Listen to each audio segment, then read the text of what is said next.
Here. John Cutler? Not yet. Ed Marushi? Here. Sarah Bledsoe? Here. And John Eichman? Here. Let's all stand for the Pledge of Allegiance.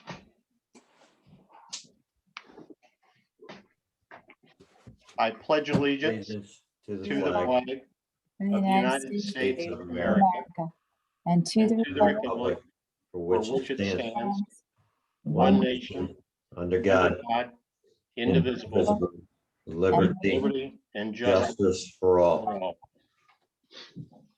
Thank you. Okay, we will hold the minutes for the past two meetings until next meeting and approve them then. The upcoming meeting dates are April 20th, 2021 and May 18th, 2021. So the first item on the agenda is DKKA Corp. Daddios. Is there someone here for the applicant? If you're the applicant, can you please raise your hand? Have you dialed in, it's *9?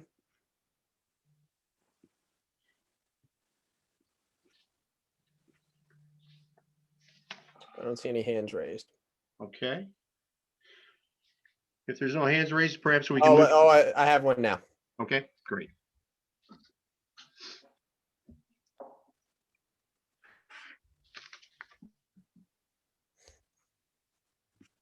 Okay, you have to hit *6 to unmute yourself. Hello, good evening. Good evening.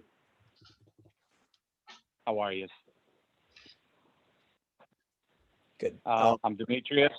I'm Demetrius Moustakis from Daddios Restaurant, DKKA Corp. Excellent. Can you tell us a little And bit about what you're planning, Demetrius? I would just like to extend the deck on the rail trail side. So I think that is, if we're looking north, it would be, I guess, the northwest side.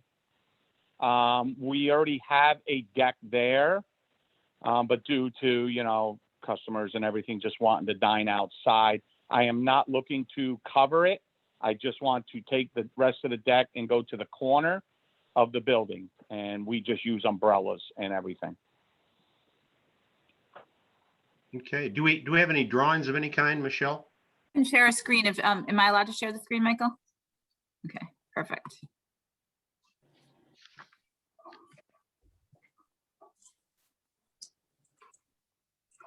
Just bear with me a second here and I'll pull it up.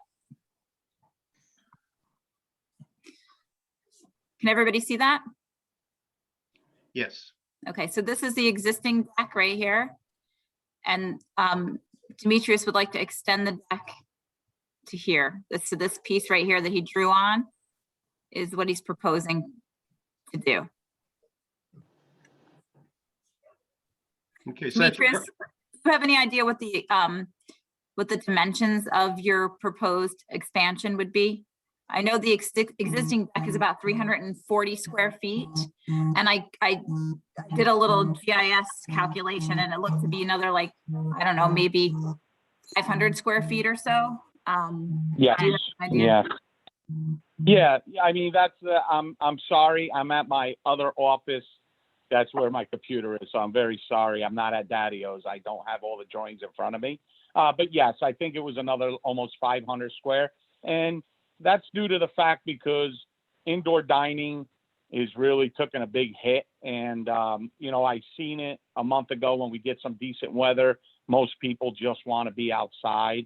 And due to the indoor dining situation, that is my reasoning for just trying to, get a bigger deck on there and trying to get through this.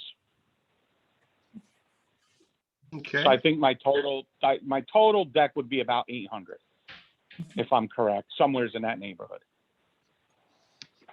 And then this will take a couple of parking spaces away. Is that right, Demetrius? Yeah, it would take 2 parking spots away. What I want to do is put 8 concrete ballards and lose those 2 parking spots. We really don't need them anymore for the foreseeable future, and so I would be losing 2 spots. Okay. Does this go out over that retaining wall?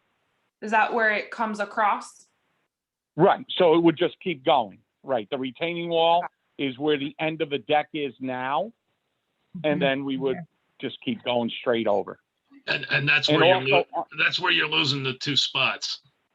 right, we're losing the 2 spots down in the corner. And right there, we do have our compressors. So one spot is pretty much going, the one up against the building. We do have a little shed there with our compressors. We're just gonna go right over that and just put some sound insulation up underneath of it, and it should be fine. Are you planning to do any kind of enclosure underneath it? No, there is an enclosure there. The compressors are in an enclosure. Right, but are you gonna put some kind of screening up underneath it so that, people can't walk under it? Because it's pretty elevated. I'm trying to picture it, but I feel like it's Yeah, very it would high. be elevated. It would be elevated. I wasn't, we could underneath put some screening, I guess. I mean, are you saying if somebody walks under there and somebody drops food or something, is that what the concept would be? Yeah, and I just think visually to be able to just have it kind of closed off versus just kind of the underside of a deck that doesn't really look appealing. Mm-hmm. What I was actually thinking of doing, because we do have bike racks, is move the bike racks and put them right underneath. Good idea. Oh, that's a great idea. We do get a ton of bikers there. As everyone knows, my parking lots on weekends are pretty much rail trail. So I do have bike racks. I was thinking about putting them, and at least now I can chain them or, somehow just mount them to the pillars there, and they're stationary. I think that's a great idea and should attract more traffic coming in off the trail for you. Oh, yeah. Yep. Are there any other questions by board members or our professionals?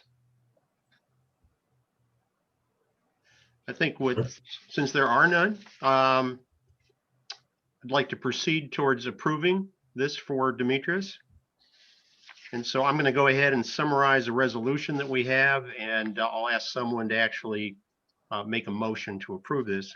The resolution of amended site plan approval for DKK Corp., aka Daddy-O's. The above referenced applicant has applied for an amended site plan approval to expand an existing 340 square foot deck by 640 square feet. The site has 89 existing parking spaces and contains sufficient parking to accommodate the additional outdoor seating. Now therefore be it resolved, the planning board approves the expansion of the existing deck, subject to the following condition. Number 1, final amended site plan showing the dimensions of the expanded deck and all parking. Be it further resolved that within 5 business days of the adoption of this resolution, the chair or other duly authorized member of the planning board shall cause a copy of this resolution to be filed with the town clerk and a copy sent to the applicant owner. Can someone make that motion? So moved. Second. Thank you, Lori, and thank you, Ed.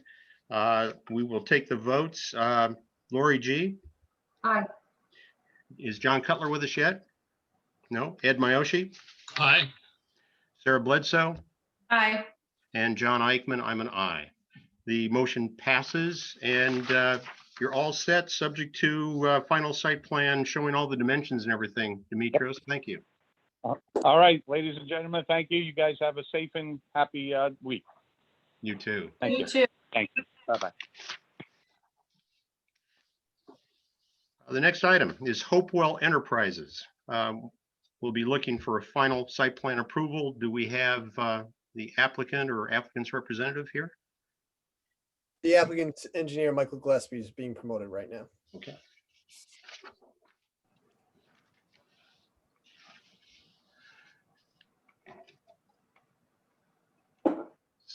So Michael, if you don't mind, I'll just kind of jump in real quick and say that I think you gave us a pretty extensive and complete presentation last time. Have there been any changes since your last presentation? There have not.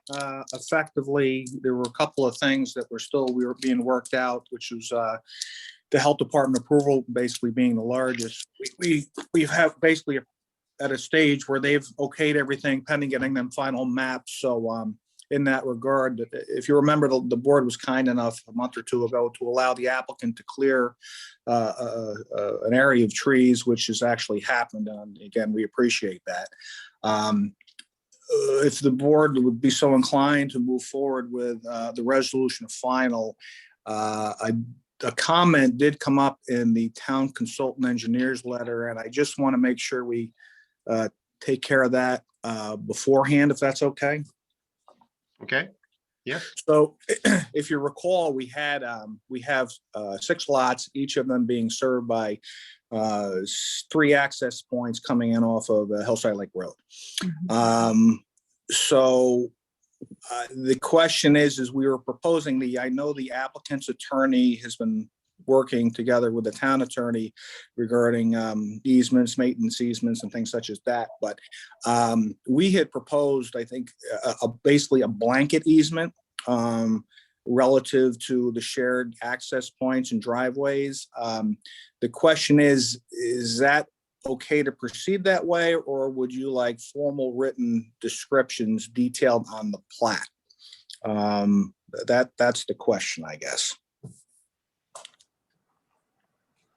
Well, as far as that goes, I don't know. I don't have the plat like in front of me, Mike, but I think that the aprons are all within that, like the split occurs right at the right of way, correct? That is, yeah, that's what's proposed. Yeah. Okay, so then I mean, I would defer to Michael Cunningham on this, but I mean, I mean, I've never seen, blanket easements for common, driveways, but again, I'll defer that, to Michael.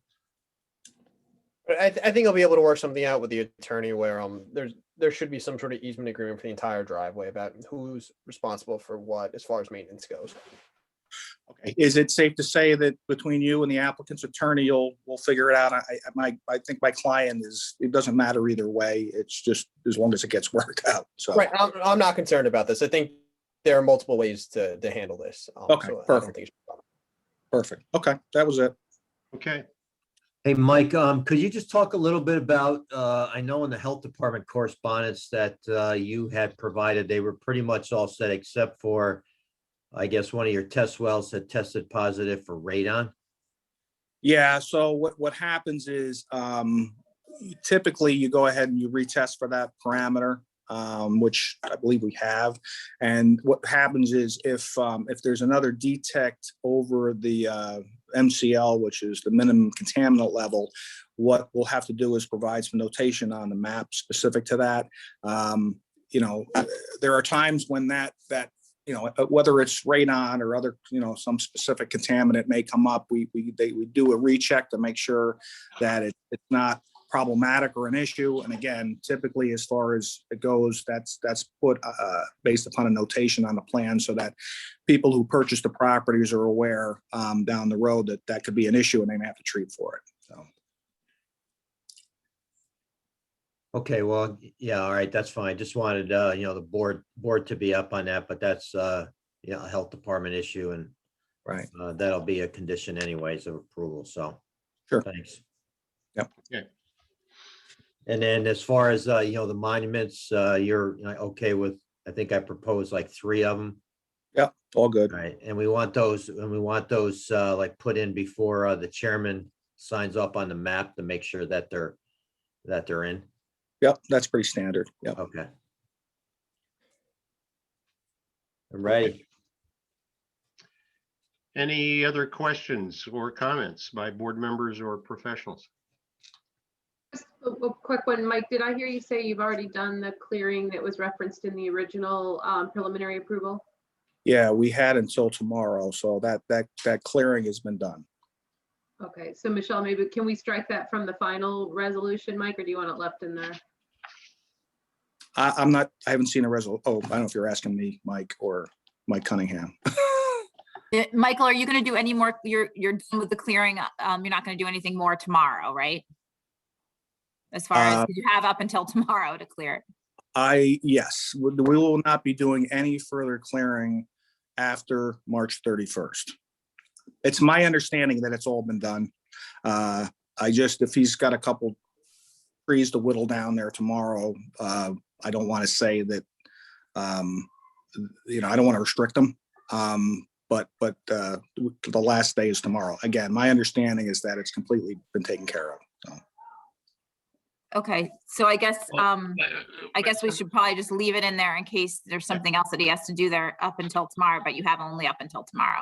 Well, I don't think that they do, because this says performed prior to March 31st, which means Well- today was the Well, last day. we're good. We talked about, we caught that, or Lori caught that, and we're adding it to on or before March 31st, because he has until the 31st. I'll include that in the reading of the conditions. Yeah. Okay. Any other questions or comments? Anything further from you, Michael, on behalf of the applicant? No, we're good.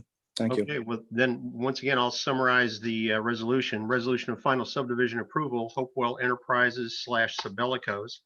Whereas the applicant has applied for a 6-lot subdivision of a 16.02 acre parcel and a lot line realignment to transfer 4.13 acres of the 16.02 acre parcel to an adjacent 0.34 acre lot owned by Sabellicos. And so forth. The applicant has satisfactorily addressed many of the preliminary subdivision conditions, and the subdivision plat has been revised for final approval. So now therefore be it resolved that the planning board hereby issues final subdivision approval for the project, subject to the conditions set forth below. Number 1, satisfactory resolution of comments in the CPL review letter dated March 22nd, 2021. Number 2, review and approval by the town attorney of the common driveway and stormwater maintenance agreements and the drainage easements between lot 6 and parcel A. Number 3, approval from Dutchess County Department of Behavioral and Community Health. Number 4, the final plat will contain the written approval of the DCHD before it is signed by the chairperson. Number 5, prior to signing of the final site plan, the applicant shall have the ability to clear trees on lots 4, 5, and 6, subject to the removal being performed on or before March 31st, 2021, and only upon issuance of a clearing and grading permit for this work. The work shall be monitored by the building department and shall include the tree removal, no stumping, or other improvements or site changes. Can I have a motion to approve this resolution? So moved. Second. Thank you very much. And votes, Lori G, Aye. Edmund Oshie, Aye. Sarah Bledsoe, Hi. and John Eichman. I'm an aye. It passes. I appreciate it, folks. Thank you very much. And happy Easter, Passover, all that good stuff. All right. Thank you, Michael. All right. Thank you, folks. John, Yes. I just wanted to let you, know John Cutler's here now. Yeah, I'm here now. Yeah, I'm here. Yeah. John, were you here for that presentation? Do you want to record a vote for that, or? Yeah, absolutely. I was the one who accepted. Except, Sorry, I missed Right. it again. Okay. Yeah. He's the one who made the motion. yeah. Yeah, exactly. That's what I wanted to say. So I am here is, Okay. and I'm an aye. all right. So Yep. record John Cutler as an aye for the motion. Thank you. Yep. John. You're welcome. Sorry for the being delayed. That's all right. Okay, next item, Tucker Subdivision. We will be opening a public hearing on that tonight. Is there anyone here for the applicant that can speak to whether there's been any changes? Yes, Rich Renia, the engineer for the project. Hi, How are you? Rick. Great. Good to see everybody tonight. I'll just do a quick little summary. The Tucker subdivision, 4-lot subdivision located on Stormville Road, just north of the golf course. It's located in the R1 residential district, which is a 1-acre zone. The existing lot is 5.96 acres, and we're proposing 4 lots, and the lot areas range from 1.2 acres to 1.65 acres. And we're proposing wells and septic to handle the water and the water supply and the wastewater treatment. As far as revisions, we had, I had indicated at the last meeting that we were scheduling with the health department. We have that scheduled for next week on the 7th. And we revised the plans, the limit of disturbance lines as Pete had asked for, to get a little closer to what we think it's going to be. Now they still may change a little bit, but I feel much more comfortable that we're pretty close on that. And that's the only revisions to the plans. Excellent, thank you. Before we actually get to the public hearing, do we have any questions by board members or professionals? Ed? Yes, John. I thought that this subdivision was basically the open field on the right-hand side of Stormville Road coming from 216 going towards Biken Hall. But when I drove by there the other day, I happened to notice that there's 2 for sale signs that seem to border that. Is that part of this project, or this is 2 additional lots that are being put up? No, that, as far as I know, there's no for sale signs that I know about. I drove on Stormville Road just the other day. Okay. And there are 2 for sale signs, one on each end of that field. You know, Okay. basically, there's a barn on the left-hand side of the road, and there's a for sale sign almost across the street from it. Okay. Now, yeah, if you're heading east, the barn's on the north side of the road. So if you're heading east, going towards 216, the barn would be on your left. Right. And Well, then there's the another field barn. is just after the barn. There's another barn as you're going down Stormville Road. As you start coming up the hill there's a barn on the right hand on the golf course side. Across the street from that, there's a for sale sign. Oh, okay. Yeah, I'm not aware of that. Did you see the driveway location should be staked out? Did you see? I saw stakes? I saw a bunch of surveyors stakes. Okay, so then that would be the right. It seemed to be more in the field rather than where the for sale signs were. So that's what made me curious if there was actually 6 houses going in rather than the 4. No, unless that's the next adjacent property, but this proposal is for 4, and where you saw the surveyor's stakes, that should be the open field. Okay.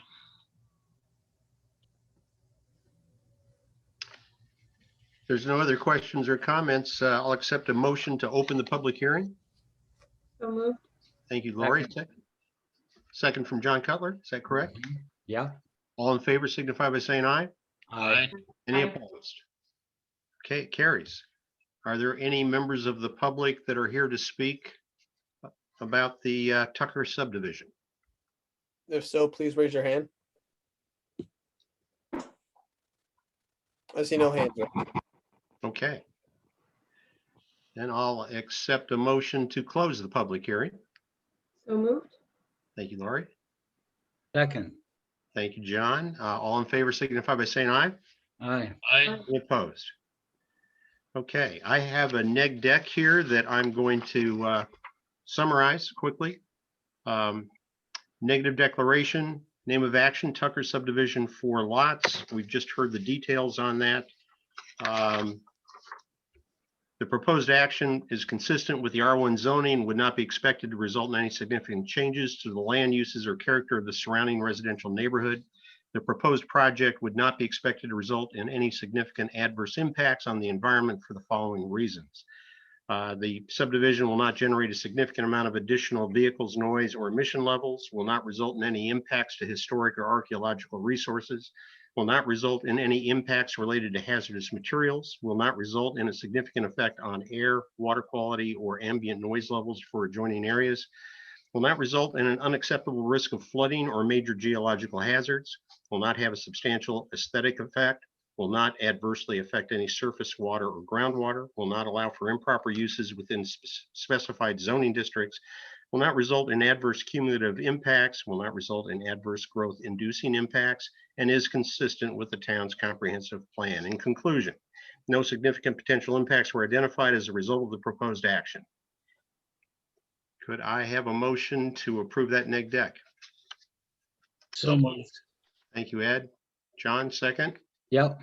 Okay, and all in favor signify by saying aye. Aye. Aye. Any opposed? Okay, carries unanimously. And we have a resolution, which I will summarize. Resolution of final subdivision approval. You guys are going to get tired of hearing my voice, and I apologize. Never. Again, we'll skip through the details because we've just heard all of those details.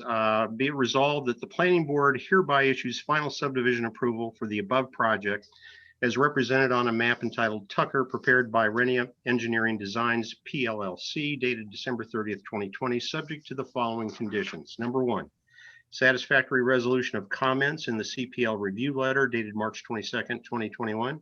Number two, East Fishkill Highway Department approval of driveways.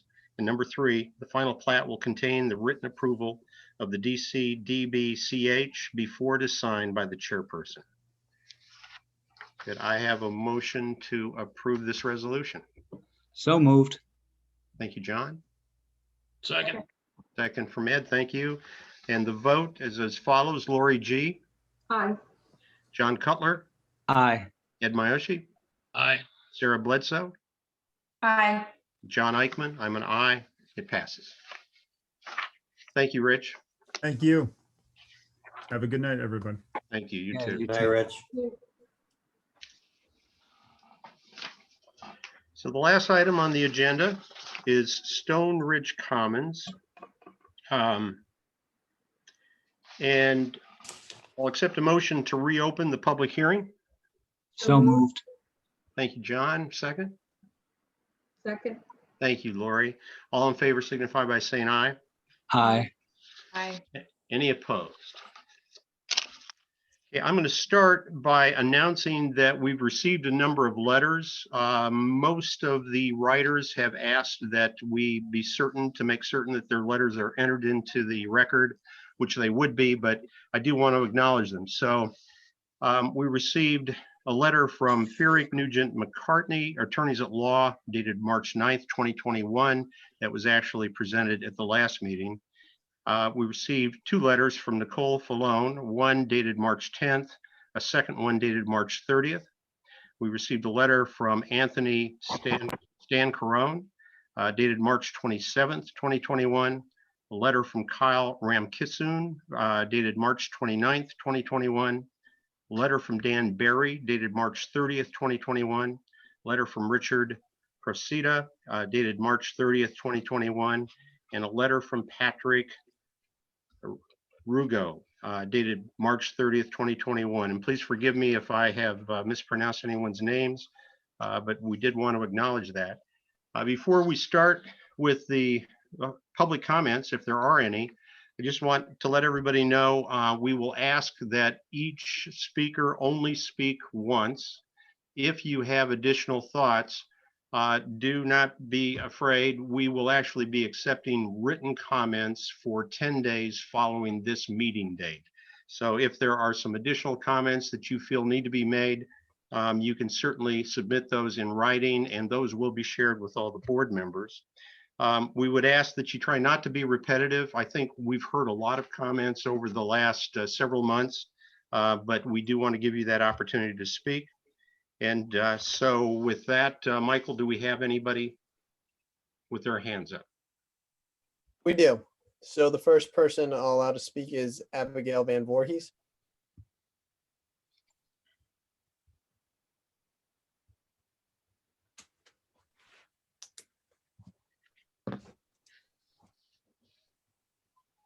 Hi, can you hear me? Yes, we can.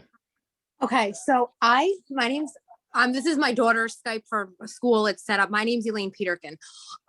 It just comes up on her name for my phone for school.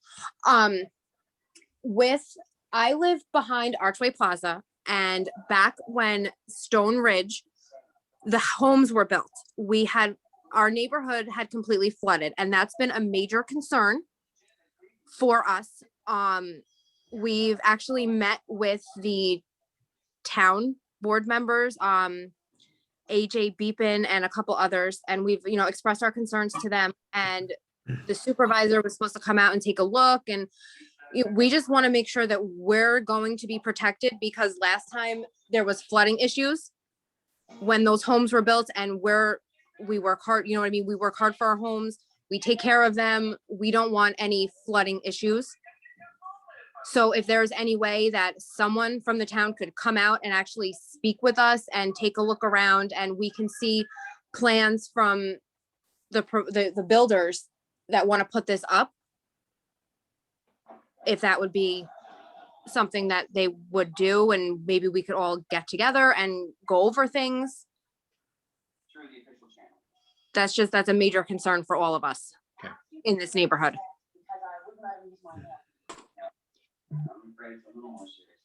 Very good. I'm sure that can be arranged. Michelle, is there a way for her to arrange for a visit by somebody from the town building department? Sure, I can, if you give the planning office a call tomorrow, I can work with you, Elaine. Okay, can you just hold on? It's Let me get a pen and piece of paper.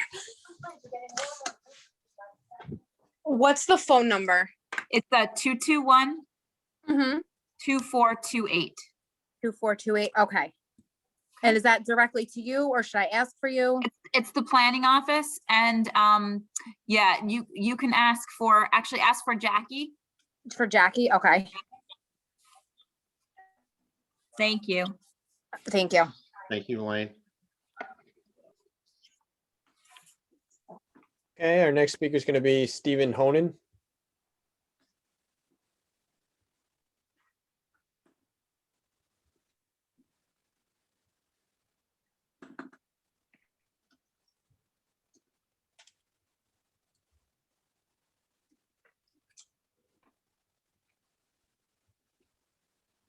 Okay, Mr. Honan. Mr. Chairman, can you hear me? Yes, we can. Great. I'm sorry, I had difficulty with my audio for a moment. Good evening, Mr. Chairman, members of the board. My name is Stephen Honan. I'm the attorney for the Round Hill neighbors directly to the north of this proposed site. And just for the record, Mr. Chairman, I did in fact prepare and submit to the board a further letter dated March 30, 2021. Unfortunately, I did not get that out to Jackie Keenan until about a half hour ago. I also served Mr. O'Rourke with a copy of this as well at the same time. Basically, this letter was essentially in response to Mr. O'Rourke's letter of March 22, 2021. He was kind enough to send that to my office yesterday. So after reviewing it, I felt a further submission to the board was necessary. I'm not going to repeat everything that I put in that letter, sir, but I just want to stress that I did take a look at the zoning on this particular project and noticed that the zoning tables that I looked at as part of the code did not seem to match the bulk table that was on the first sheet of the site plan dated January 4, 2021, I believe. And that very well may be because of there had been relief granted from the zoning code already, but if not, I saw some significant discrepancies in what the code indicates is necessary for the B1B-1A zone.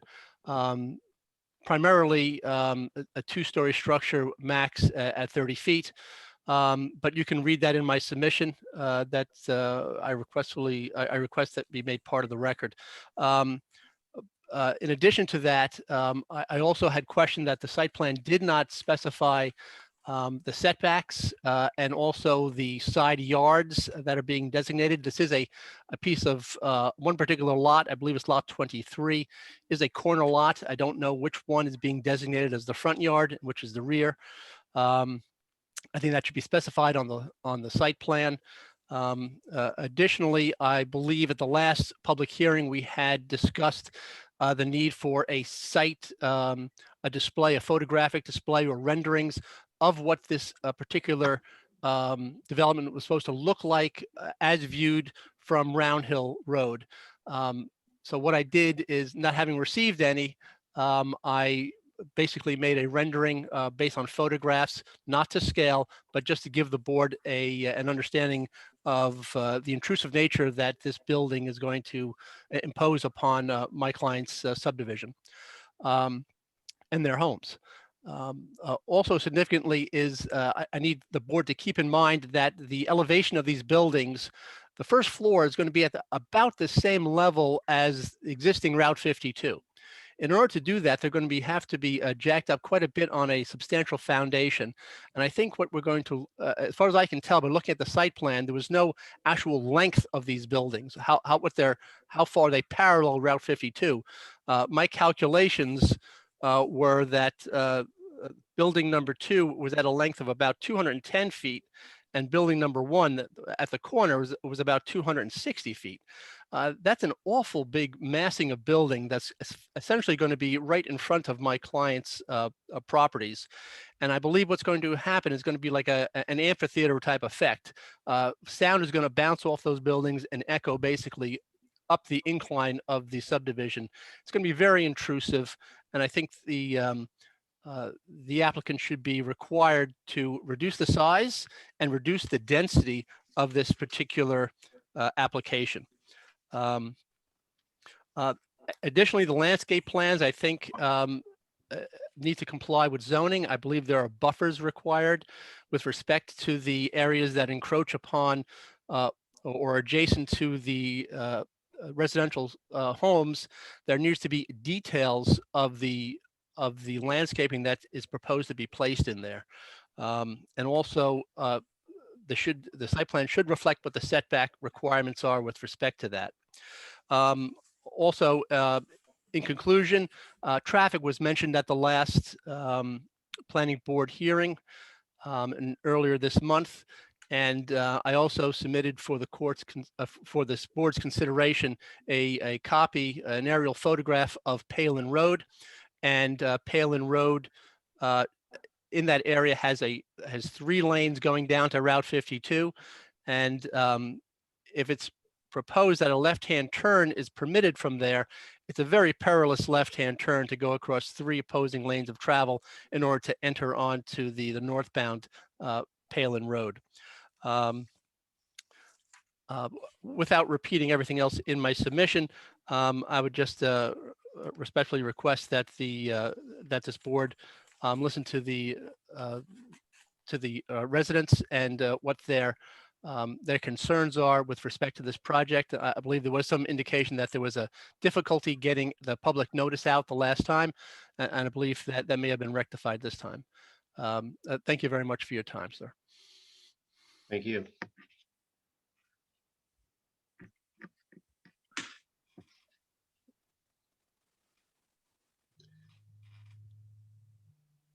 So I see some renderings that are on the screen. Are those from Amy? And did Amy want to, I probably should have asked the applicant to have an opportunity to make a presentation before we open this, but I'd be happy to hear comments now if you wanted to. If I may, Mr. Chairman, Richard O'Rourke, on Yes, behalf of the applicant, and thank you. What we've been doing, and you may recall at the conclusion of the last session of the public hearing, a request was made for us to do an examination and perhaps some view shed analysis from the cul-de-sac. And with that, you will note that by letter of transmittal from Dave Stacosa on March 22nd, in response specifically to why the public hearing remained open the last time, we submitted a series of shall we say, presentations as best and as accurately as we could. And it specifically, you will note that Exhibit 1 was an existing view, 100 feet, plus or minus from the cul-de-sac on Round Hill Road. And I believe that's what's on your screen. Exhibit 2 was the proposed project view of 100 feet from the cul-de-sac on Round Hill Road. We then had a proposed project view year 2 from 100 feet, showing what we believed it would look like with the landscaping.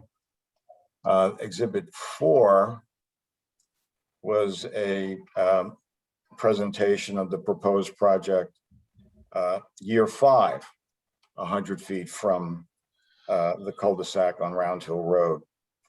All of this was done with the intention of trying to, as best as we could, and based upon our graphic artists who are skilled at this, putting together some renderings so that it could provide precisely what it was that the public, what the planning board requested of us. We also had a site section view from as-built roads, from as-built grade lots 7, 24, 25, and 26 to proposed building 1. Exhibit 6 was an update landscape and berm detail. And I think we'll get to that soon. Adding 14-foot arborvitae green giants along the curb adjacent to the stormwater basin behind building 1. We then also provided an existing view to the project site from the driveway of lot 26, which is 30 Round Hill Road. Proposed view to building 2 from the driveway of lot 26, 30 Round Hill Road. That was what requests were made of us at the conclusion of the last public hearing, and that's what we did. If I may just very briefly respond to what Mr. Honan said. And to be honest with you, I was kind of shocked that it was at 7:08 p.m. that a letter was sent to the planning board from Mr. Honan. Of course, the meeting was scheduled at 7 p.m. And that was the same delivery time, the last session of the public hearing. And obviously the letter does not respond to what I wrote, but it has to do with a very detailed analysis of dimensional requirements, all of which, as I said, planning board received at 7:08 p.m. We've had public hearings for the last 4 months on this project, and I find it rather extraordinary that submissions are made immediately or at or after a public hearing, a planning board meeting has occurred. But one might surmise that it's just merely an opportunity to try to delay this project even further. And so with that, all I can tell you is that the last public hearing session, we were asked to be responsive. Mr. Lund went out there, has tried to meet with the neighbors. He has tried to be responsive in terms of further mitigation measures. And that's the result of what we have. As far as the comment that was made about traffic, I just need to note that this proposal, based upon ITE standards and also the traffic analysis that have been performed, this proposal will generate 179 less vehicle trips per day than what was approved previously and what was approved by both the Dutchess County Department of Public Works and the New York State Department of Transportation with respect to Palin Road and New York State Route 52 in the immediate vicinity. So I know we're going to receive more comments regarding traffic. I know we're going to receive more comments regarding the dimensional issues. All I can suggest to you and state is that based upon the information that we've calculated, we are providing for a project that is less intrusive and less impactful than that which was previously approved. And when you consider what the permitted uses are for this property, which has been zoned non-residential for a very, very long period of time, respectfully, we believe that we have been responsive and also compliant with the zoning regulation. So as far as any presentation, we've provided it to you previously. I just wanted to note that the supplementary submission was in direct response to what was requested of us by the planning board. So thank you. Thank you for the opportunity to say that. Thank you, Richard. Sorry, this is Amy. Can I just hop in? There's a couple of comments that I see in the chat that I want to respond to. Yes. Mr. Lund reached out to everybody who reached out to him, and he made tremendous efforts and an expedient amount of time to address the concerns of the neighbors. Also, the arborvitae that we're proposing are green giants, and they are deer resistant. And Mr. Haran's comment about the zoning, he's not referring to the correct transitional zone residential special permit requirements. That's section 194-46.10. That's all. Oh, and also the cul-de-sac is not proposed to be open. It's going to remain gated. That's all I have. Okay. One of the comments that was raised had to do with traffic, and a few of the board members and I actually attended a video conference with Brendan Fraser about a week after the last board meeting. If Brendan is still with us, could I ask him to just give us a quick summary of what you told us at that meeting? Sure. Can you hear me, Mr. Chairman? Yes, I can. Thank you. Just for the record, it's Brendan Fitzgerald. I'm sorry. My apologies. I wish I was as famous as Brendan Fraser, but no problem. So, what we presented to the board was, what's been in the works for some time now is based on developments in the area and primarily the redevelopment of the IBM East Campus and West Campus. The town has been looking to, collectively at all of this to provide appropriate mitigation along the Route 52 corridor. So what's primarily come out of that, in a quick summary, is that as the development that's actually started now with the redevelopment of the West Campus, eventually that developer will dedicate the road that leads from 52 out to Limekill Road to the town. That will become a bypass road connecting Route 52 to Limekill. The town is progressing a project now to redevelop the intersection of Auditorium Drive, which is where that road would come out on 52, into a modern roundabout to allow efficient movement of traffic off of 52 and to be able to utilize that bypass. Additionally, the town is looking for alternatives and has been coordinating with the John Jay High School to find mitigation measures to help alleviate the big surge in traffic you see primarily in the AM drop-off period from like 7 to 7:30, but also the PM drop or pickup period.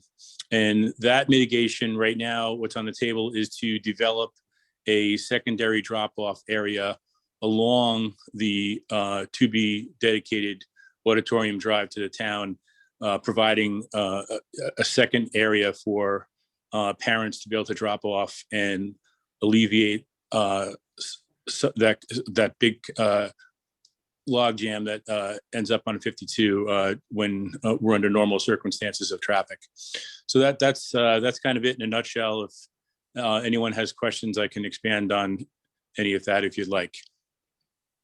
Brendan, this is Ed. I was at the presentation, and basically what you're saying is that the problem is within the John Jay area itself. It has nothing to do with all of the other traffic. It's the people trying to get in and out of John Jay that are causing that backup. Is that accurate?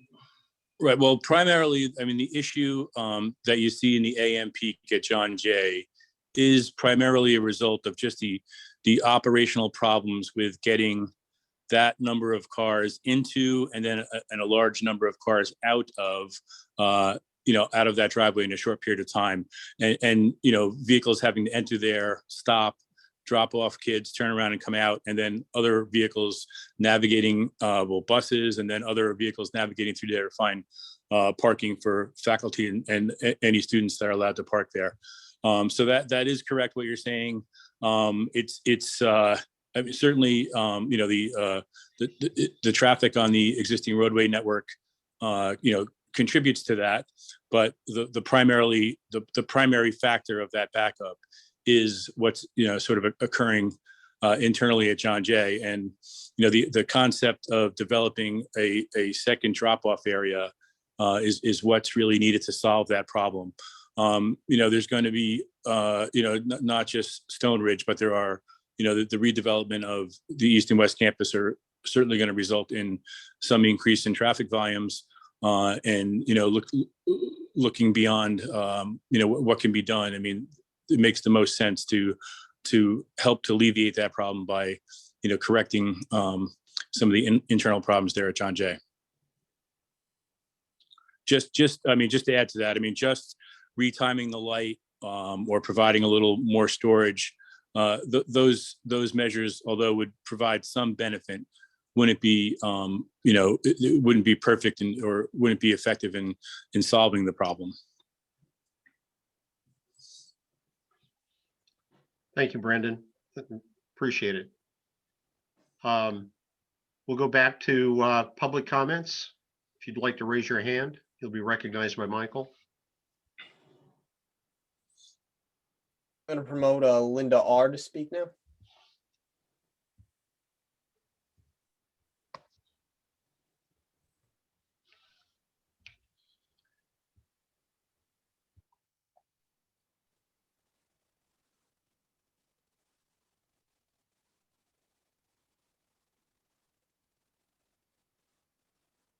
Okay. All right. So you might want to warn the people that come after us that there is a mute button you have to unmute. That was a surprise to me.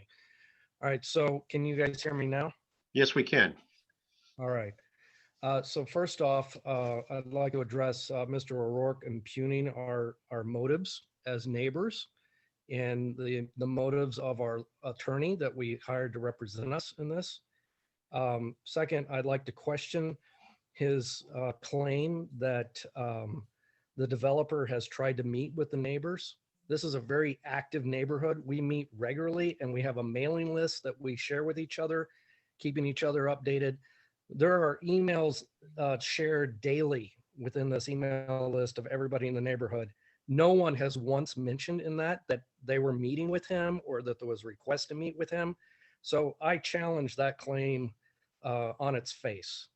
There has been no outreach from the developer into this neighborhood to build goodwill. Secondly, to Mr. Fitzgerald's statements, Mr. Fitzgerald claims has proven our argument that there is already a very bad problem with the traffic that is going to require serious investment by the town and the school board to alleviate what already exists there. And to put this development right across the street can only make it worse. I cannot find a single claim that putting this development would in any way help the traffic that already exists at that point. And also combine it with the other developments that are occurring. I really wonder, has there been a complete impact study of the other developments such as Amazon that's going in conjunction with the traffic being added by this development? I mean, right there on its face, there's an argument against this development that the impact it will have on the traffic of our students and the safety of our students crossing that walk. It's right there. This thing should stop. The next thing is our lawyer submitted several questions in his previous letters. Have been addressed at all? Or do they just, we raise questions, but they don't get answered? I'm just wondering about that. The next thing is with the zoning, and if I could ask, am I able to ask a question here or is it just comments at this time, Mr. Eichmann? It's really just comments this time. All right, so, and I have 3 more bullet points to get through. With the zoning, it's my understanding that this is the only 2 lots in all of East Fishkill that have this particular zoning, and that this zoning occurred at the request of the town supervisor. Those 2 facts find very curious, and that just doesn't make any sense to me.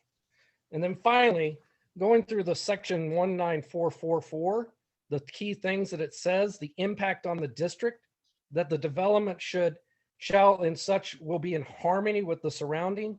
We do not feel as neighbors that these buildings are in harmony with our neighborhood. With adjacent properties, point B, the location, nature, and height of the buildings, walls and fences, and the nature and extent of the landscaping of the site shall be such that the use will not hinder or discourage the appropriate development or use of the adjacent land and buildings. And I'll just plead for my neighbor who has built her retirement home right there at the end of the cul-de-sac and built a swimming pool for her grandchildren to come and visit and enjoy, is now going to have 3 stories of apartments staring down upon her privacy. I think that is not incongruent with, does not allow her to use the appropriate use of her property. And I would say that going through items A, B, C, D, and E, it's just everything about this development contradicts what section 194-44 says must be met. The last one being traffic, right? Letter E, the use shall not cause undue traffic congestion or create a traffic. That point alone should make the board veto this development. Anything to add? I'm good. All right, thank you. Thank you.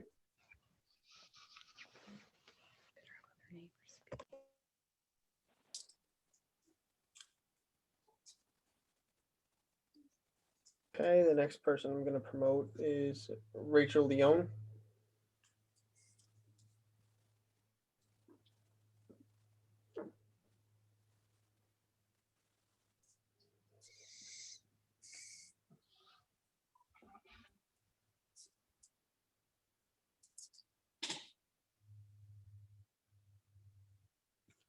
Okay, looks like Miss Leone is no longer here. I'm going to promote Patrick Rigo.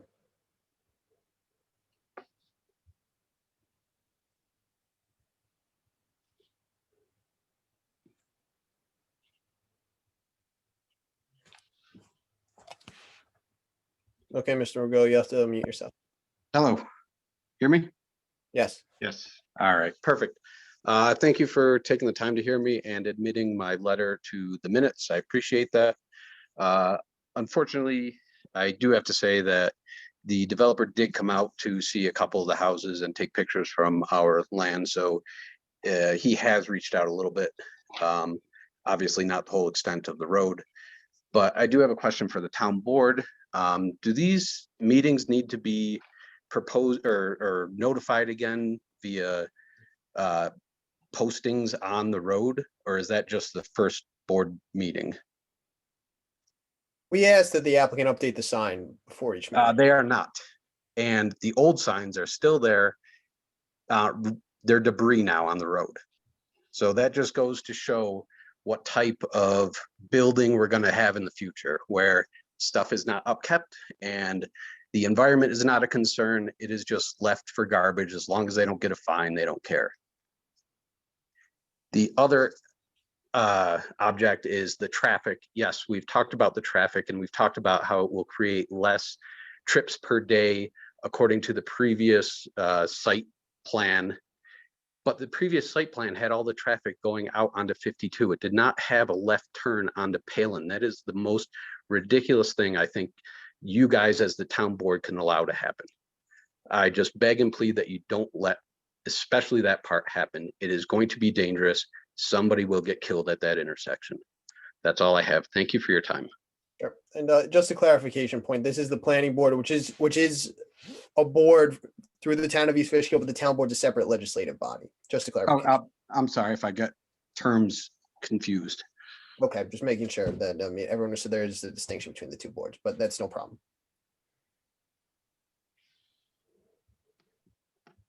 Okay, I'm going to promote Natalie Jean Chavone.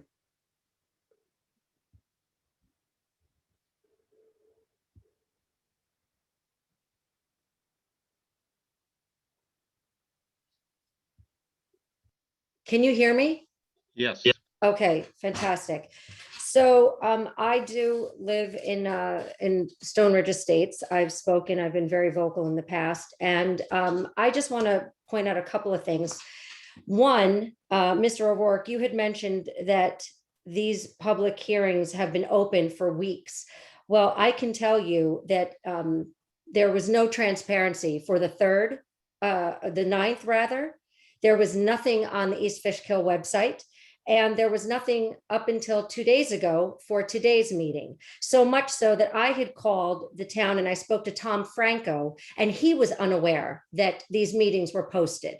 So as far as transparency goes and them being open to the public, many of us weren't even aware that these hearings were going on. So if you didn't happen to hear it from somebody on the street or catch it on social media, you had no idea that this was happening. So with that being said, I had gone on and I pulled up the Zoom meeting from the 9th. And many of the things, yes, were addressed, but some of them were not. So a couple of things I have questions for. So the first thing, I am going to bring up the aesthetics, because again, as I had mentioned, the last 15 times that I've met with you people over this, it has never once been said that we were going to have this box with railings on the back that were coming out as porches or patios or whatever you want to call them. It does not keep in the aesthetics of what this development is. We were told that if something was going in, it was going to look like the developer's bagel shop off of Trinkle Lane. So I'm sure all of you are familiar with that. That looks more residential than these monstrosities that you're proposing. So I really think that you need to take that into consideration, because once again, you're sticking it up our rumps sideways. Sorry to be so graphic, but this is getting ridiculous. You people are splitting hairs. It's nothing but semantics. You keep giving us the runaround. And quite frankly, we've had it. We don't deserve this. We built these homes in this development, high-end homes. Many of us spent $1 million, if not more, on our properties. And this is what you're doing. So I don't want to hear it anymore. Fix it or veto it.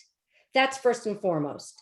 Secondly, I had mentioned about pets and dogs specifically. And on the Zoom meeting from the 9th, it was said that the people, the apartment people, were going to have an extra fee for pets. Okay, that's great. But do you have a designated space of where these people with these extra fee pets are going to be walked? I was unaware, and I didn't see or hear anything of that. Is there going to be a designated space? Because if not, guess where it's going to be? It's going to be our development. And many of us here have pets. We walk through and we pick up after our pets. When you're a renter, I've said it before, there's no pride in ownership. You're not going to care if the dog defecates on somebody else's property. So you can charge as many fees as you want, but if you're not coming in and picking up after these animals, then what difference does it make? So my question is there going to be a designated area for dogs to be walked? Does anybody have an answer for that? I think this is just a time for questions. Okay, fabulous. So then I'll keep going. So then my next question is, as far as a property manager for property maintenance, is there going to be somebody on site? Because I know I had addressed before at one of the other meetings, and the case was about trash and about keeping the patios or your balconies free from towels and all of these other things, bicycles, stacking up whatever belongings you have. So without a property manager on site, how are these things going to be managed? Is it just going to be once in a while somebody happens to flip through to say, hey, this is happening? Or are we going to have to, if it is going to be erected, are the people that live in this development, are we going to have to play patrolman? And are we going to have to call the town and complain, or call the police and complain when these things aren't being done? So these are just some of, again, the concerns that I don't feel have been addressed. I feel, again, we're being bamboozled. We're given the runaround, and it's gotten to a point where I truly don't know what good can come of this. It was also mentioned on the 3/9 Zoom meeting that the intention is for a 1-year lease. The operative word, intention. Then it was talked about Section 8, how it cannot be guaranteed. So what does that mean? Let's just fast forward. Somebody rents out for 1 year. Next thing you know, you have 51 apartments, and let's say you can only rent 40. So those remaining apartments, what happens? If you can't rent them, do they become Section 8? And if that's the case, where do we go? So again, you're not taking into consideration, or maybe you are, you just haven't disclosed that yet. But I get incredibly frustrated when I sit back and I hear all this, and it's laughable. And then somebody made a comment about the arbor vitae saying that they're deer resistant. Well, I've got arbor vitae all over my property. And I can tell you firsthand, I've had to replace them. Hello? Here. Who's putting those up? Local? Yeah. Hello? Can you Go still ahead, hear- Natalie. Okay. I have arbor vitae on my property, and I can tell you firsthand that yes, the deer, if they are desperate, they will eat them. So they are not 100% deer resistant, because I've had to replace them because I've had deer come onto the property and eat them, as well as other bushes that were not supposed to be tasty to the deer and to other wildlife. Well, I'm here to tell you that's not the case. So I think, again, you need to really think about the privacy of these people, especially poor Bernadette, who lives down there. Her home isn't up on the hill. And again, just to reiterate what Robert had said, or maybe it was Linda, I'm not even quite certain. Maybe it was both at this point. You're going to erect potentially a 3-story building that is going to look right down into her basement or into her backyard. How would you folks feel if you go and you build this beautiful retirement home, and then somebody comes along and puts something like that in, where now you have no privacy to enjoy, to sit back and enjoy your golden years? Think about that. I don't know. No good can come of this, folks. So I really, again, I encourage you all to really think about this. Think about the impact that you're going to have on all of our lives, especially the 2 people with their homes that butt up against this. And again, the aesthetics, again, beauty, eye of the beholder, we're the ones that are going to be beholding this 24/7, 365. Other people might drive past it, but we're going to have to live with it in our backyards. Thank you.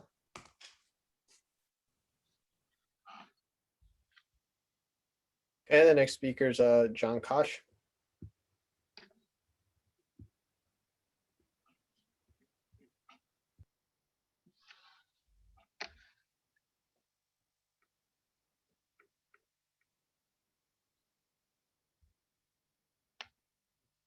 You're going to have to unmute yourself. Hello, can you hear me? Yes. Yes. Okay, there's a few things I'd like to correct. First of all, Michael Cunningham saying that we asked the applicant to update the sign.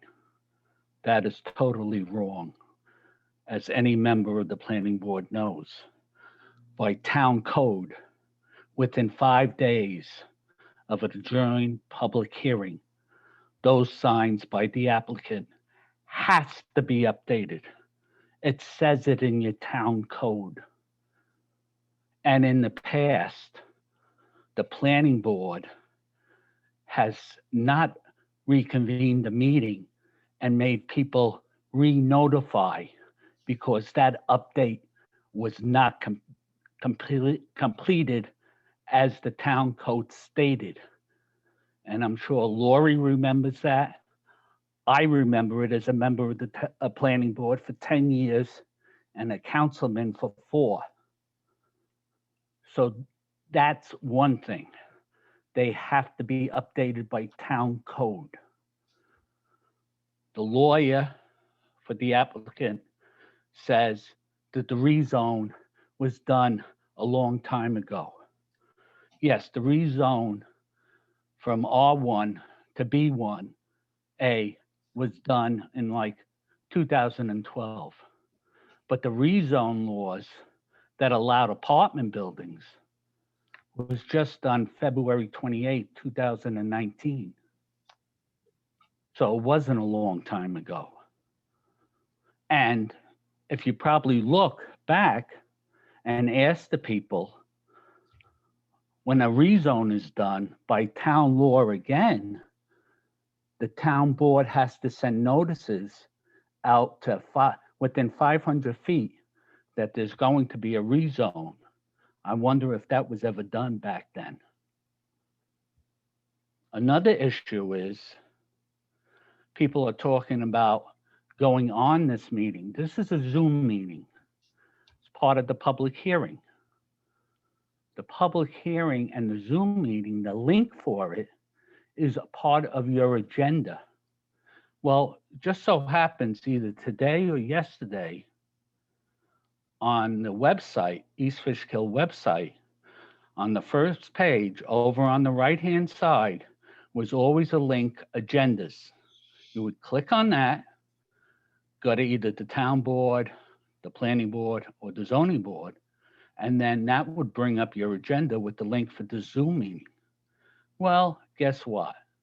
It's not there anymore. You can go there right after this meeting and look. That link for agendas is not there.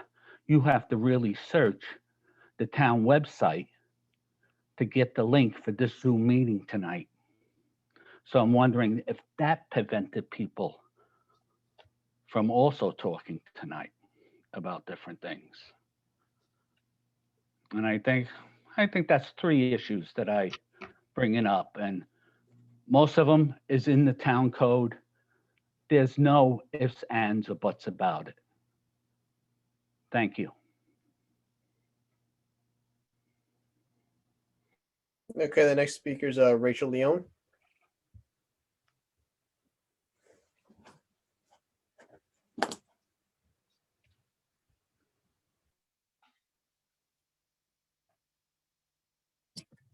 Good evening. Can you hear me this time around? Yes. Good afternoon. Good evening. I apologize. This is very difficult on an iPad, which might be requiring some of the neighbors not to be able to speak. So I spoke on these last time. This is a Zoom call, so I wish it was in person so we could get the entire neighborhood as well as the neighborhood behind us on these calls. So the first thing I'll say, Robert Leone, 94 Round Hill Road, 3 children in the Wapenders School District. I'll bring that up in the future. And I'm not going to speak about property values or traffic or all the issues that everybody else spoke for purpose of time. But I will speak to you today about the depth of the quality of life of my family and the families that live in this neighborhood. Originally, this was intended to be 2 single-family homes. It was changed to be bank and office buildings. And as was previously mentioned, the zoning code changed last year so it could be apartment complexes. These are a massive apartment complexes, 51 units on 2 single-family plots of land where 2 families live. Again, 2 plots of land that will take 51 units with over 100 people. You showed the renderings of the buildings. I would second my neighbors and say they do not match any of the exteriors of our buildings. I'll give you 6 points to why this impacts the quality of life of my family and that of my neighbors. The first would be safety, the safety of my children, the traffic, and the privacy. We talked about 100+ people. You're allowed 2 per bedroom. Add that up across all those units. We already discussed the traffic on John Jay. This will only compound that issue. I heard the green giant magic tree that's going to go in and give us instant privacy that's 14 foot tall. Well, you can go and look it up. They grow 1 to 2 feet per year. They are not deer resistant. So what does that mean? In 15 years, my neighbors and I are going to get privacy from this apartment building. So by the time I retire, I will finally get privacy. And if I'm the homes down there, I might have to wait even longer than that for them to grow to the size and the height of the property. I would talk about light, and that was addressed last time in the light pollution. And then the last thing I would say is the balconies that look out over and into the homes down the road. That's unacceptable if I have children. Children changing, children getting dressed, bathrooms, it's unacceptable. And then I put myself in the shoes of a resident that would move into these apartments, excited about their new apartment. They have their children and themselves that wants to work out, ride a bike, go for a walk. Where would they do that? On the main road? Any good parent would let their child ride their bike or walk on a main road. But we talked and the board wanted sidewalks. That was going to solve it all. Any good parent would have traffic that goes to the neighborhood. And again, quiet neighborhood is what we all signed up for. Second thing was mentioned, walk a dog. We saw the size of the dog, proposed walk, the size of a car. Where would you walk your dog? Ask yourself that. In a neighborhood or in the parking lot, the size of a car. The cul-de-sac was addressed, but it wasn't addressed in the form of where's the bus going to go through, because it would cause too much traffic. And I'd ask everybody on the board to think, as my other neighbor mentioned, if your dream was to have a quiet neighborhood and one group had the power to determine whether or not you were going to have quality life and a quality of neighborhood, what would you do? And we're not talking about 8, 10, or 12 units here. No one will be on this call and no one will be inflamed and angry. We're talking about 51 units with hundreds of people. Doesn't make sense. It doesn't go with any of the codes that everybody mentioned, and it's unacceptable to us in the neighborhood. When does the needs of one overcome the needs of many because of money and greed? It's unfair. I know life is unfair, but this is unfair for 30 residents that pay taxes in your town.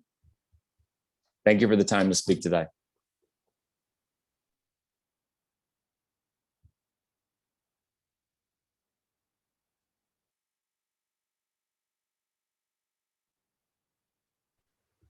Okay, if any other attendees would like to speak, please raise your hand.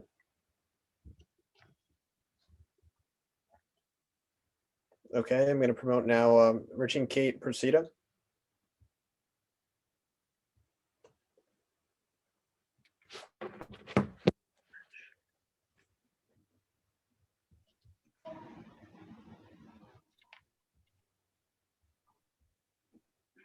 Hello, Chairman. Can you hear me?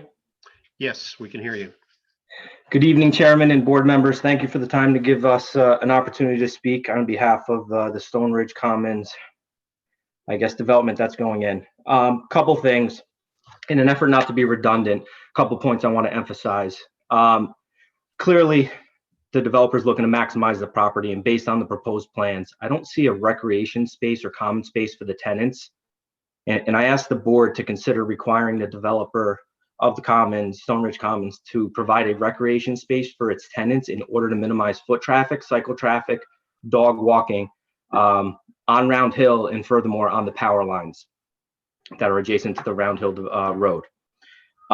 In addition to the previous note, it's the board's responsibility to use discretion when approving a project of this magnitude. Every landowner has a right to develop their property as they see fit within guidelines of the law. That same law provides discretion to the board members to ensure other property owners' quality of life is not. Can we pause for a second? Amy, if you don't mind, can you hold? It's quite distracting when you do that when someone's talking. If you could wait until I'm done speaking to do that, I'd be more comfortable with it. Thank you. As I was saying, the same laws provide discretion to the board to ensure property owners' quality of life is not negatively impacted by such a development when providing an approval. So would the board support maybe a project that is smaller in scale, that does not look to maximize the property? Let's think about it. There's one lot that's 3.24 acres and another that's 3.43 that's going to sustain 51 apartments. That's less than 7 acres for 51 apartments. I think a single family home in parts of East Fishkill, you got to have a minimum of an acre these days. It just kind of doesn't make sense to me. Also, when viewing some of the renderings that are going to be provided by the developer, keep in mind that some of the trees that they plant or show on the design, are only have foliage on them 6 months out of the year. So there's going to be 6 months where some of those trees do not have foliage. Furthermore, some of the trees that they use in their renderings are not on their property, which means they can't maintain them, control them, and if the property owner decides to do something with them, it's going to impact sight lines. In the proposed plans currently, the foundation of the buildings are raised above the plane of Route 52 on the elevation level. Route 52 currently is already at a higher elevation than some of the homes that are on Round Hill. Can the board ask the developer to use the Route 52 elevation or the lowest point elevation on Round Hill Road as a base level when considering the height of the buildings? And by doing so, it's going to make the buildings less visibly intrusive on the neighboring properties. Also, said a little differently, if I think based on code, if I build a mound of dirt that's 50 feet tall and then put a 4-story building on top of it, is that okay? Does it still fit within code guidelines? And then from a personal standpoint, I've included some pictures in the letter that I submitted earlier today. Pictures without any zoom are from my kitchen, my dining room, my stairwell, my front porch. To get a full perspective, I'd like to invite the board members over to my house to view my property and how close it is to the Stone Ridge proposed property plans that are there. We're 3 houses down from the proposed site. I have clear visibility into both plots of land, and 3-story building is going to be very intrusive to me and my family. Piggybacking off of that, maybe we need to require the developer to increase the minimum height of screening and landscaping. 14, 16 feet, all well and good, but let's be realistic. Something significantly bigger would make me more comfortable and probably a lot of the neighbors in the development. The point on low-income housing, I think Natalie Jean touched on this, but I want to emphasize it. Knowing that this cannot be enforced legally and the developer does not intend to make it low-income housing but can't guarantee it, I asked the board members to seriously consider the fact that if the owner is unable to rent out the apartments to non-low-income families, then they will probably accept low-income rent. Again, let's be honest, some rent is better than no rent. If I'm a landlord and I got 51 units and I can't rent them, I got to get some money in the door. I'm going to have to accept low-income payments there. Just some additional things to note, and then I'll wrap up. If the project is approved, being that this site is located so close to a residential neighborhood, can the board please request the developer change the hours of construction to 8 a.m. to 6 p.m. on weekdays and 9 a.m. to 4 p.m. on weekdays? No work on holidays, please. Again, I'm 3 houses down from this. I don't want early morning work or late in the evening work to take place, especially with all the rock and stone that we have in this development, Stone Ridge. There's going to be some drilling and pounding that needs to take place in order to get that foundation in. It's going to impact this neighborhood significantly. And then finally, and most importantly, I'm going to be politically correct and say when, but excuse me, I'm going to say if, but it's really when. When this project fails, I ask that you require the developer to restore the site to its original state. I don't want to have to look at for years and years a mess when this project does fail. So again, board members, thank you very much for your time. I appreciate it. Please take our thoughts into consideration and think about how this is going to impact our quality of life.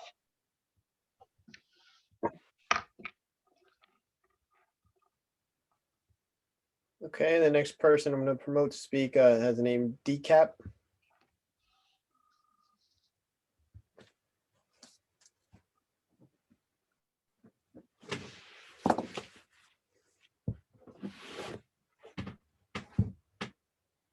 Unmute. There you go. Hello, can you hear me? Yes, we can. Okay, I just want to follow up on what Elaine Peterkin was saying about the flooding. I live in that area, the complex right behind Round Hill. She said the word flooding. This wasn't flooding. This was like a tsunami. We had so much water over here. I ended up with 4 feet of water in my backyard. You heard that number? 4 feet. And they assured us that we were never going to get water. The whole neighborhood every home was flooded around the front, the sides, the back. Couldn't stop it. That's my concern. I think the building's ugly. I think it looks like a ghetto building. But let those other people worry about that. That's far from me. I'm worried about the flooding. And they assured us that we would never flood. and we flooded. That's really all I have to say. I don't want to see flooding anymore. I'm getting too old to deal with it. I lost everything in my basement. So when my whole thing was when she said flooding, you guys thinking it's like an inch. No, the water is as high as my pool. I have a 52-inch pool. It was almost over the sides.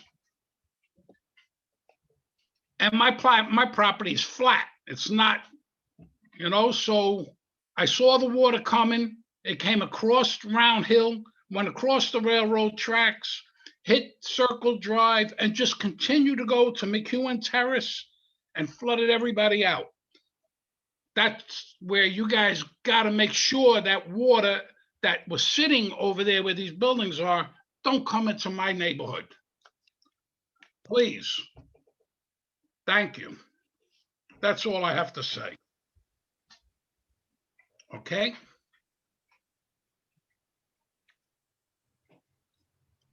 Okay, if anyone else would like to speak, please raise your hand now.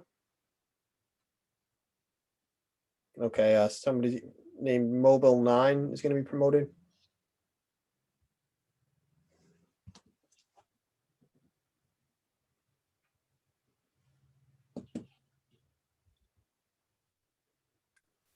Can you hear me? Yes, we can. Could you give us your name and your address, please? Certainly. Thank you for asking. My name is Leon, last name Grebla, Grebla. I live at 90 Round Hill Road with my wife and family. And, listen, I'm not going to go over most of the things that were said. We've all heard them before. And of course, I feel the same way. I just say, a few things that are on my mind. Number one, I do not want to see this project go forward. I don't think it's right. I don't think it's fair. And for maybe different reasons that you might think. We have a nice residential neighborhood here, single family houses that have been here for almost a decade. And now, within the last several years, okay, in addition to the residential right next to us, they want to put commercial buildings, all right? Well, I'm going to digress to a little story for a minute. My wife loves warm weather. She loves warm temperatures, and I think we all do. I, on the other hand, though, I prefer cold temperatures. I like the outdoors. I like skiing, okay? And taking each one in their own time and place, they're good. But you know what happens when you put warm weather and cold weather together? You get a storm. That's exactly what's happened here right now. There's no buffer between the residential and the commercial. And that's why people are reacting the way that they are. But what concerns me the most is some of the inaccuracies that I'm hearing as reasons for why things need to be done a certain way. Some of them have been addressed, the traffic and different things like that. Yeah, I think having a traffic study done in the beginning of 2020 for the Commons could not have taken into account any traffic that would be generated from the 500 full-time employees or the 700 part-time employees at Amazon, but it's going to have an impact. But no one studied collectively what it's going to do. And you're going to say, yes, well, the trucks, we've got this route to go from Route 52 to Route I-84. That's great. But the workers aren't going to come off of Route 84, not all of them anyway. So there is going to be a significant impact as far as that goes. But, if somehow, and I brought it up one of the last meetings, you could just keep the neighborhoods separated, a wall, a barrier between, it probably would be less. And I'm not talking about arborvitaes. I mean, let's be honest, a 17-foot arborvitae, and you got a 3-story building, which is going to be 36 foot. You do the math, it tells you you're still missing 20 feet someplace. But a barrier, a structure that would prevent one neighborhood into the other neighborhood. And the reason that we were told that couldn't be done was that the Board of Education said the school bus stop needs to be at the end of the cul-de-sac. Nah, ain't true. I called the Board of Education. I spoke to the Transportation Department, and her name was Kristen Crandall. And she said, yes, I was contacted 2 times, but all I was asked for was input. She goes, we never told them where to put it. Matter of fact, we gave them 3 choices and we're waiting to hear back as to what the decision may be. So now no barrier is being built between the commercial and the residential, okay? Not because of the Board of Education, okay, or the Transportation Department, but the developer doesn't want it there. And now I'm going to speculate. If I was someone buying an apartment in that location, and I was going in, and let's say I had a wife, a young son, and a dog, okay? And there was a barrier there, and all I could do was go out to Route 52 to walk, to use the bicycle, anything that you might normally do. I am much less likely to buy there than if I can just walk through a gate anytime I want to into somebody else's neighborhood, okay, and stroll through there. That is the reason why I believe, I can't prove it, but I believe that we were told the school bus stop must go there because they want access to this neighborhood. If they don't have access to it, it's harder for them to rent their units. So that's what I have to say. That's what I think, and I appreciate you taking the time and listening to me. Okay, the next speaker is I believe it's Skip SWF.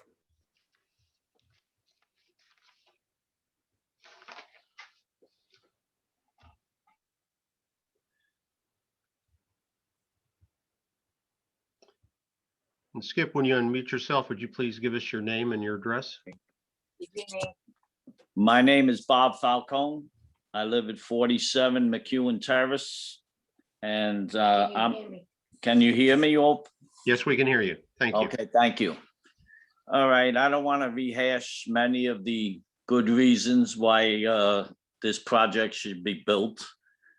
But I do have to just say that aside from all the other complaints that everybody has, where is this water runoff going to go? I was told that it was going to go across the road, across 52 into IBM's plants, which from what I understand cannot comply now. So how much more water are they going to be able to take, which runs right back into the creek that floods our neighborhoods? Nobody has an answer for this. And their parking lots with blacktop is 100% runoff. Same thing with the roofs from the buildings. Are they aware? So I don't know. I can't figure it out. But I have spoken to environmental engineers, and they say that the water problem is not compliance with IBM because they're failing already. So how can you dump more water? And you're talking a lot of water here. You're not talking little bits of water. You're not talking a couple of gallons. I had 3 feet of water in my house. I won't have a house if this project goes through. And I personally will not sue the board, but I will sue everyone individual that votes for this to wash me out and make me go like gutter garbage. Thank you very much. Okay, and I think too, it's important to note the board can't really operate based on illegal threats for individual lawsuits. And any lawyer would bring a lawsuit against each individual member would actually have to have cause for that, or otherwise be subject to sanctions. Okay, is there anybody else from the public who'd like to speak?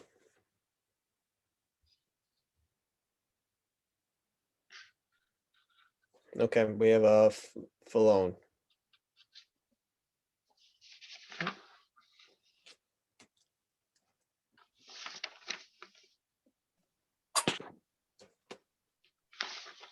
Can you hear me? Can you hear us? Yes, Yes. we can. Okay, not to bring anything else up that any of my neighbors have said. We just have one question. Have any and all of the board members actually come out to our neighborhood to actually see for themselves what each and every one of us are talking about? I know that photos have been shared and photos have been taken. However, we all know that pictures can be touched up. You can zoom out, zoom in, and it really does no justice for what all of us neighbors will have to see if this project is actually approved. One other thing, as far as the trees go and the landscaping, our property is right next to the project, and there's a driveway for another lot that's undeveloped yet, but they're not able to plant any trees there because of this driveway. So we're kind of interested in how that landscaping and privacy is going to be planted with limited space. And also the trees that are currently there that are not on our property or the developer's property, many of them are dying. They fall with each new storm, but most importantly, that's neither one of our properties, and they can be cut down at any given time. So when it keeps being said that there are mature trees and the foliage will provide us with privacy, that is actually an incorrect statement. Thank you. Thank you.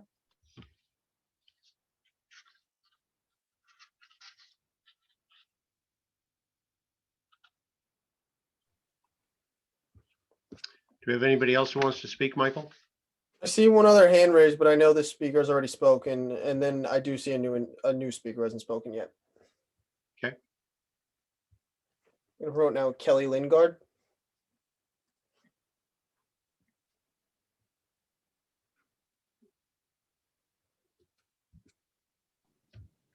Hi there. Thank you all for listening to the concerns of our neighborhood. We greatly appreciate you taking it into consideration. I just want to reflect back on the fact that these were originally residential lots, and I actually stood before this board, I believe it was 2012 or 2013, objecting to the change to be commercial lots. We were assured at that time that even though they would change to commercial lots, that they would be daytime only businesses, perhaps a doctor's office or a bank. They wouldn't be open on weekends. They would have no additional traffic. They wouldn't have lights on during the evening. There wouldn't be large amounts of trash in the backyard. Part of my concern at that time was scope creep, that not only would they go to commercial lots, but that in the future we would see a push towards things of this nature. And I'm not surprised that we're at this point. So I'm just requesting that this board would reflect back on those commitments that were made at the initial shift from a residential lot to a commercial lot, and the promises that were given that in that change, we wouldn't be experiencing all of the things that the neighborhood seems to be concerned about now, including light pollution and noise and traffic and the safety of turning out onto Route 52. Thank you.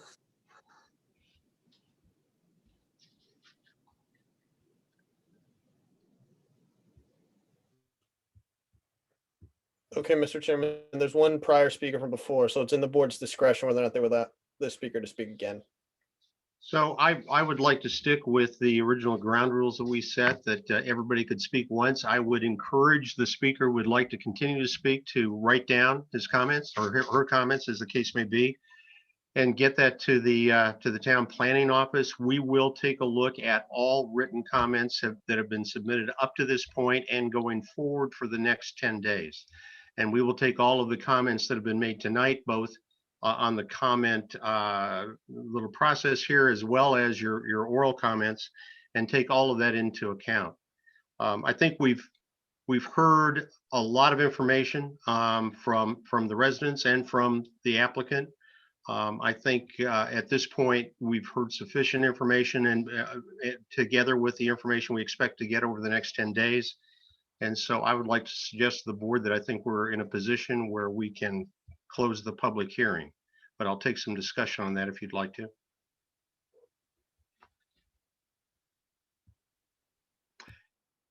If there's no discussion, then I would ask for a motion to close the public hearing.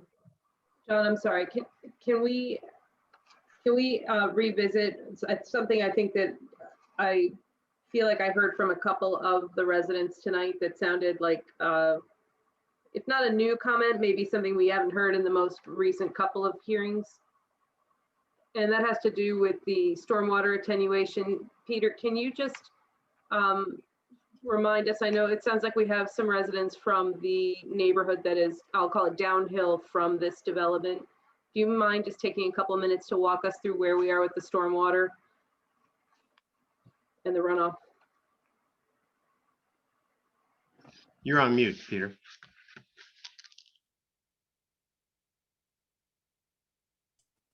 There we go. Okay, sorry about that. Sure. So the applicant has prepared a stormwater pollution prevention plan, which analyzes the stormwater for this particular site. And the site, they did fairly extensive soil testing, which our office was present at different times for that.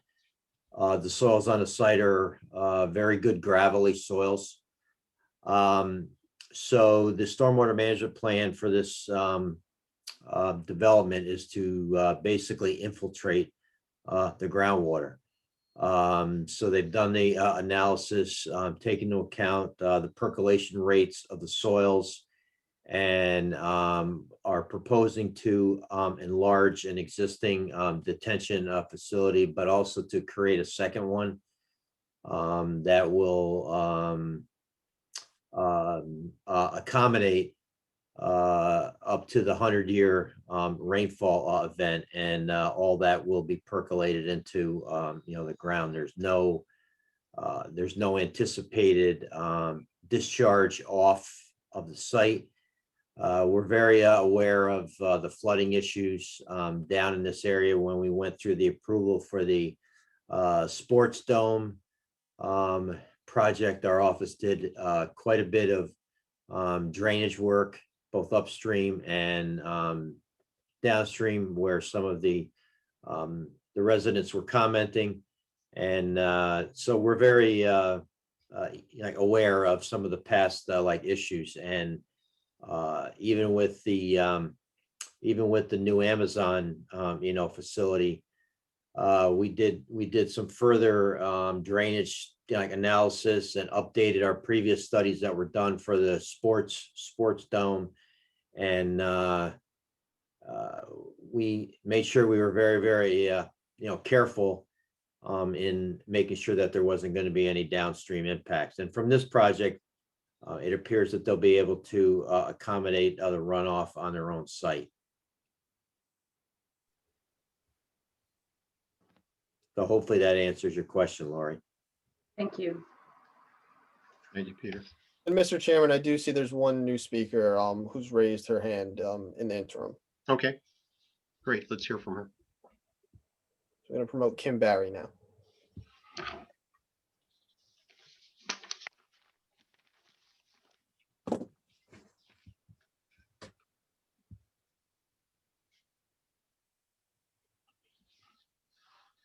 Okay, you're able to speak, Ms. Barry. Yeah, this is her husband, Dan. My concern was with closing the meeting. I don't know how that can be done at the moment when there's so much concern that has been raised this evening and from our lawyer. A lot of matters still need to be addressed, and closing the public meeting just seems awful rushed at this point in the game. Thank you.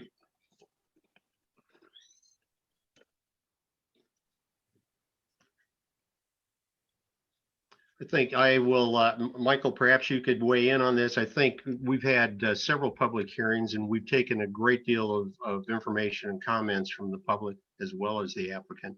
I think we've got a great record of all of the concerns, and we have enough information now to be able to make some judgment at a subsequent meeting. So is there anything that would prevent us from keeping this open? No, and like you mentioned, closing it? Excuse me. Oh, yeah, like you mentioned, Mr. Chairman. I said it the wrong way. The board still has to deliberate now. Even closing the public hearing does not mean that this project approved. Right. Precisely.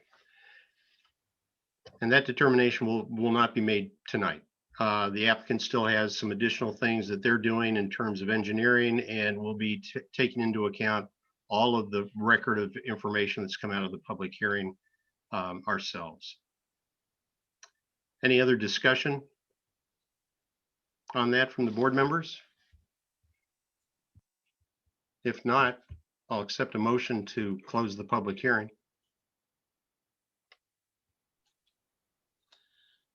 So moved. Second. Thank you. All in favor signify by saying aye. Aye. Aye. Aye. Any opposed? Okay, carries. I want to thank the public for being here tonight. You've taken a great deal of time. We appreciate your comments, and we will take everything into account. And thank you to the applicant as well. Is there any other business to come before the board tonight? If not, I'll accept a motion to adjourn. So moved. John, thank you. And a second? Second. Thank you, Ed. All in favor signify by saying aye. Aye. Aye. Opposed? Okay, carries. Thank you. Thank you, everyone. All right. Good Thank night. you, Everyone. Thank you, Mr. Chair. Thank you. Bye-bye. Bye.